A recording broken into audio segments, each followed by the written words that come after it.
آج ہم جس مبارک مقام پہ زیارت کے لیے موجود ہیں، یہیں پر حضرت جبریل امین علیہ السلام رسول اللہ صلی اللہ علیہ وسلم کے پاس تشریف لائے۔ ملک الاجبال مطلب پہاڑوں کے فرشتے کے رسول اللہ صلی اللہ علیہ وسلم سے اجازت لینے کے بعد رسول اللہ صلی اللہ علیہ وسلم شہر طائف تبلیغ کی غرض سے روانہ ہوئے، مگر وہاں کے لوگوں کی بدسلوکی اور ظالمانہ کارروائیوں سے رسول اللہ صلی اللہ علیہ وسلم کو سخت تکلیف اور دکھ اٹھانا پڑا، جس پر ان لوگوں کے ظلم سہنے کے بعد آپ نے مکہ مکرمہ واپسی کے سفر پر یہاں اس علاقے میں، جسے آج سیل الکبیر کا علاقہ بھی کہا جاتا ہے، یہاں کچھ دیر کے لیے قیام فرمایا۔ سیل الکبیر کا یہ علاقہ طائف سے تقریباً 40 کلومیٹر اور مکہ مکرمہ سے 80 کلومیٹر کے فاصلے پر واقع ہے، جہاں رسول اللہ صلی اللہ علیہ وسلم کے قدم مبارک پڑے تھے۔ سیل الکبیر کے ہی اس مقام پر جہاں رسول اللہ صلی اللہ علیہ وسلم نے آرام فرمایا تھا، وہاں اب میقات کی مسجد بھی واقع ہے، جہاں حاجی اور عمرہ زائرین اپنا احرام باندھتے ہیں۔ السلام علیکم ورحمۃ اللہ وبرکاتہ۔ آج ہم جس مبارک مقام پہ زیارت کے لیے موجود ہیں، اس جگہ کو قرن المنازل بھی کہتے ہیں، جو کہ یہاں سامنے نجد کے اور گلف کے لوگوں کا میقات ہے، جہاں پہ احرام باندھا جاتا ہے، اور اسی جگہ پہ یہ وہ مبارک مقام ہے جہاں پہ رسول اللہ صلی اللہ علیہ وسلم طائف سے آنے کے بعد جب زخمی حالت میں لہو لہان اور خون سے شرابور جب یہاں پر آ کے رسول اللہ صلی اللہ علیہ وسلم نے اسی علاقے میں جب آرام فرمایا، تو آرام فرمانے کے بعد یہیں پر حضرت جبریل امین علیہ السلام رسول اللہ صلی اللہ علیہ وسلم کے پاس تشریف لائے، اور وہ ایگزیکٹ جگہ ظاہر سی بات ہے وہ یہ نہیں ہے، یہ تو میقات کا علاقہ، یہاں پہ میقات کی مسجد اور میقات کے مقام پہ یہاں پہ اس قسم کا پورا ایک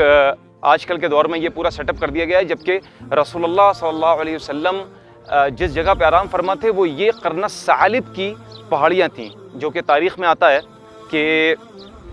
یہ قرن الثعالب کی پہاڑیاں تھیں جہاں پہ رسول اللہ صلی اللہ علیہ وسلم آرام فرما رہے تھے۔ ہوا دراصل یوں کہ رسول اللہ صلی اللہ علیہ وسلم مکہ مکرمہ جاتے ہوئے طائف سے اسی راستے پہ اسی جگہ پہ یہاں پہ آ کے رسول اللہ صلی اللہ علیہ وسلم نے قرن الثعالب پہ جیسا کہ حدیث میں آتا ہے کہ انہوں نے آرام فرمایا، اور جیسے یار وہ آرام فرما کے کہتے ہیں، حدیث میں آتا ہے کہ جب وہ تھوڑا سا ہوش میں آئے، کیونکہ اتنے زیادہ زخمی تھے کہ رسول اللہ صلی اللہ علیہ وسلم سے چلا بھی نہیں جا رہا تھا، اور ان کے آزاد کردہ غلام حضرت زید بن حارثہ رضی اللہ عنہ وہ بھی رسول اللہ صلی اللہ علیہ وسلم کے ساتھ تھے۔ رسول اللہ علیہ وسلم فرماتے ہیں کہ میں یہاں پر آ کے اس مقام پہ تھوڑا سا ہوش میں آیا، اور جیسے ہی میں نے اپنی نظریں اٹھائیں تو اوپر بادل دیکھا کہ میں نے میرے پر سایہ کیا ہوا ہے، اور جب میں نے غور سے دیکھا تو وہ حضرت جبریل امین علیہ السلام تھے، اور انہوں نے آتے ہی رسول اللہ صلی اللہ علیہ وسلم سے فرمایا کہ یا رسول اللہ، آپ نے جو دعائے مستضعفین، وہ جو آپ نے میرا ویلاگ دیکھا ہوگا جس کا میں لنک بھی اوپر ڈال دوں گا، جہاں پہ طائف میں اس مقام پہ جہاں پہ رسول اللہ صلی اللہ علیہ وسلم کو انگور پیش کیے گئے تھے، اس مقام پہ رسول اللہ صلی اللہ علیہ وسلم وہاں پہ جب آرام فرما رہے تھے تو وہاں پہ رسول اللہ صلی اللہ علیہ وسلم نے ایک فلک شگاف دعا کی اللہ سے، اور اللہ نے ان کی دعا قبول فرمائی، اور اس مقام پر حضرت جبریل امین علیہ السلام کہتے ہیں کہ اللہ نے ہم لوگوں کو آپ کے پاس بھیجا ہے، اور دوسرے ایک اور فرشتے ساتھ تھے جن کو ملک الاجبال کہتے ہیں، مطلب یہ کہ یہ پہاڑوں کے فرشتے وہ بھی حضرت جبریل امین علیہ السلام کے ساتھ یہاں اسی جگہ پہ آئے تھے۔ تو حضرت جبریل امین علیہ السلام نے آ کے فرمایا کہ یا رسول اللہ، آپ کی اس دعا کی وجہ سے پورا عرش بھی ہل گیا، اور اللہ نے فرشتے نیچے بھیج دیے۔ پھر حضرت ملک الاجبال نے، ان فرشتے نے رسول اللہ صلی اللہ علیہ وسلم سے اجازت مانگی کہ یا رسول اللہ، آپ مجھ کو اجازت دیں تو میں یہ قرن الثعالب کی پہاڑی اور جبل ابی قبیس، ان دونوں کو ملا کر، ان دونوں کو ٹکرا کر ان سب مشرکوں کا قلع خما کر دوں، ان کو سب کو تہس نہس کر دوں۔ یہ ہمارے سامنے اس وقت اسی قرن الثعالب پہاڑی کا اس وقت ایک نظارہ ہے، اور انہی قرن الثعالب کی پہاڑیوں کے آس پاس ہی رسول اللہ صلی اللہ علیہ وسلم نے یہاں پہ قیام فرمایا تھا، اور اس پہاڑی اور ساتھ میں مکہ مکرمہ جبل ابی قبیس حرم کے برابر میں جو پہاڑی ہے اس کو ملا کر عذاب دینے کی اجازت مانگی گئی تھی۔ ملک الاجبال مطلب پہاڑوں کے فرشتے کے رسول اللہ صلی اللہ علیہ وسلم سے اجازت لینے کے بعد اب آپ دیکھیے کہ رسول اللہ صلی اللہ علیہ وسلم نے کیسے اپنی دریا دلی، اپنی اوصاف کریمانہ اور اپنی رحم دلی،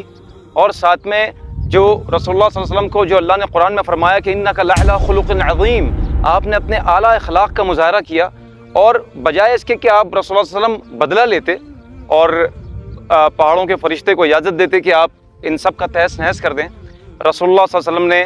ان سب کو معاف کر دیا، اور پہاڑوں کے فرشتے سے فرمایا کہ نہیں، میں نہیں چاہتا کہ ان کو تباہ و برباد کیا جائے یا ان پر کوئی عذاب نازل کیا جائے، بلکہ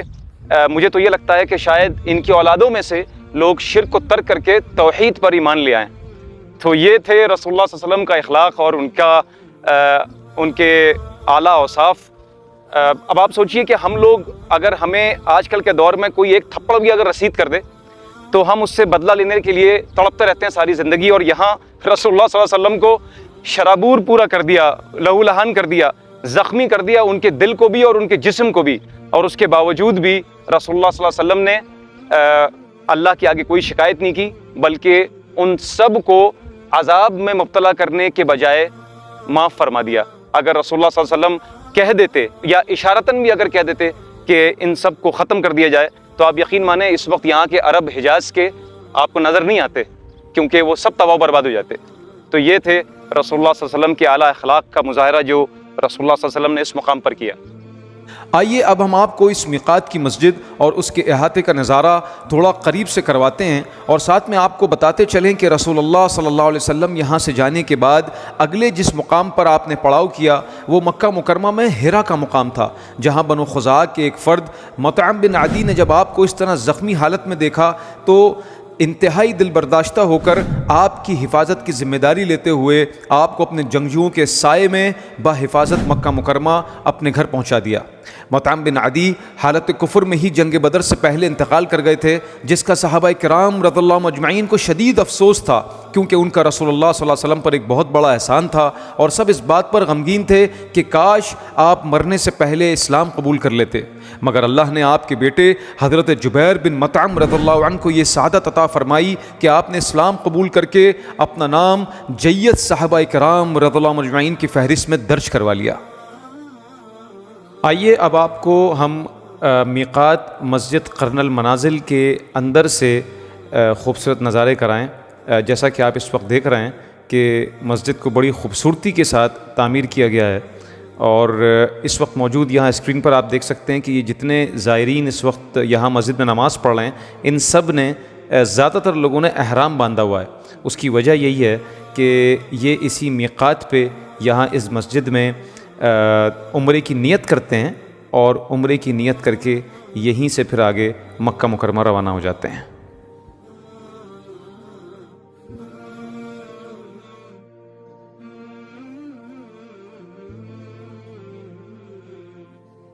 رسول اللہ صلی اللہ علیہ وسلم نے فتح مکہ کے بعد طائف کو غزوہ حنین کے موقع پر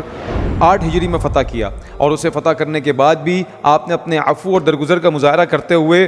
اہل طائف کی اتنی بدسلوکی اور اس سخت ترین دن جب انہوں نے آپ پر پتھر برسا کر اتنی تکلیف دی، اس کے باوجود بھی آپ نے طائف فتح کرنے کے بعد کسی سے اس دن کا بدلہ نہیں لیا اور سب کو معاف فرما دیا۔ آپ کے اس حسن ظن اور دعاؤں کا یہ اثر ہوا کہ بعد میں بڑے بڑے جلیل القدر صحابی، تابعین اور تبع تابعین طائف شہر سے پیدا ہوئے، جن میں جلیل القدر صحابی حضرت عثمان بن العاص الثقفی رضی اللہ عنہ تھے، جو بنو ثقیف سے ہی تھے، اور آپ ہی وہ سب سے پہلے صحابی تھے جن کے قدم مبارک ہندوستان کی سرزمین پر حضرت عمر بن خطاب رضی اللہ عنہ کے دور خلافت میں پڑے تھے، اور آپ کی وجہ سے بہت لوگوں نے وہاں اسلام قبول کیا۔